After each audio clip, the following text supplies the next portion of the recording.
بسم اللہ الرحمن الرحیم۔ السلام علیکم۔ کیا کوئی ملک ڈالر پر سے انحصار ختم کرنے میں کامیاب ہوا ہے؟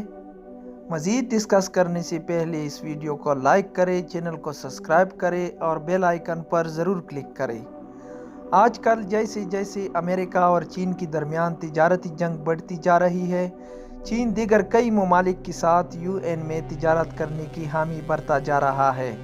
چنانچہ دنیا بھر کی کئی ممالک میں متعدد بار یہ کوشش کی جا چکی ہے یا کی جا رہی ہے کہ امریکی ڈالر پر سے انحصار ختم کیا جائے، مگر ایک دو ممالک سے تو آپ معاہدے کر کے تجارت کر لیں گے، مگر چند ایک کے سوا آپ کو دیگر ممالک کے ساتھ تجارت کے لیے ڈالر ہی چاہیے۔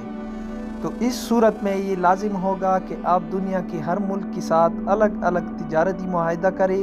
ورلڈ ٹریڈ آرگنائزیشن کی تجارتی قوانین، جن کا مقصد عالمی تجارت کو مستحکم بنانا ہے، ان سے آپ باہر ہو جائیں اور اپنی کرنسی کو ہر تجارتی ساتھی کرنسی کے ساتھ کلیئر کرنے کا نظام بنائیں۔ دوسری بات ہے کہ کیا مستقبل میں ڈالر کی حیثیت تبدیل ہو سکتی ہے؟ امریکی ڈالر کو ہٹانے کی کوششیں ماضی میں ہوتی رہی ہے اور آج بھی جاری ہے، مگر یہ کرنا اس قدر مشکل اور پیچیدہ ہے کہ دنیا میں شاید ہی کوئی ملک ہو جو یہ کر سکتا ہے۔ چین امریکی منڈی میں اتنی تجارت کرتا ہے کہ وہ بھی ڈالر کو مکمل طور پر ہٹا نہیں سکتا۔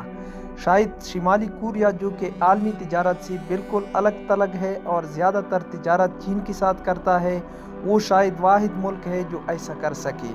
اب مستقبل میں عالمی حالات کس کروٹ بیٹھے، چین یا روس عالمی طاقتیں بن جائے، UN اور روبل کا سکہ سر چڑھ کر بولے اور امریکی معیشت پر سے دنیا کا اعتماد اٹھ جائے تو الگ بات ہے۔ فی الحال اس بات کو سمجھ لینا چاہیے کہ ابھی ڈالر کا راج کچھ اور وقت چلے گا۔